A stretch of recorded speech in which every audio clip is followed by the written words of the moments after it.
టాలీవుడ్ లో నిన్నటి వరకు నైజాం డిస్ట్రిబ్యూషన్ అంటే కేవలం ఇద్దరి మధ్య మాత్రమే పోటీ ఉండేది. ఒకరు దిల్ రాజు, రెండోది ఏషియన్ సునీల్. వీరిద్దరూ ఏం చెప్తే అదే వేదం అన్నట్టుగా ఉండేది. వీరిద్దరి మధ్య ప్రధానంగా పోటీ ఉన్నా ఒక్కోసారి వీరిద్దరూ తమ అవసరాల కోసం తెర వెనుక చేతులు కలుపుతారు. అయితే నీకు లేకపోతే నాకు అన్నట్టుగా వ్యవహరిస్తారు అన్న గుసగుసలు కూడా నిన్నటి వరకు టాలీవుడ్ లో ఉన్నాయి.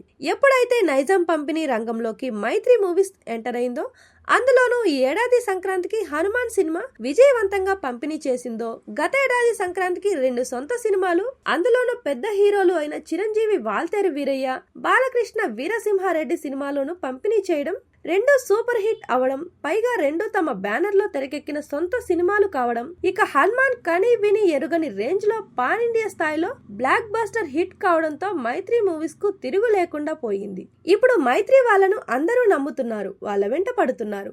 దీంతో తమిళంలో పెద్ద హీరోలు తెరకెక్కించిన డబ్బింగ్ సినిమాలు కూడా ఇప్పుడు నైజాం మైత్రి మూవీస్ విజయవంతంగా పంపిణీ చేస్తుంది.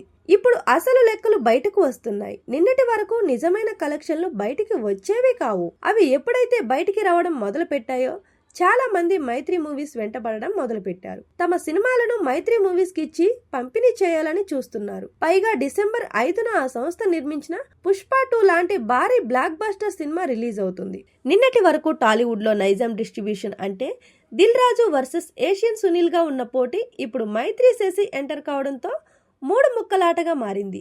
ఏది ఏమైనా ఇప్పుడు టాలీవుడ్ లో నైజాం డిస్ట్రిబ్యూషన్ అసలు మజా చూపిస్తుంది.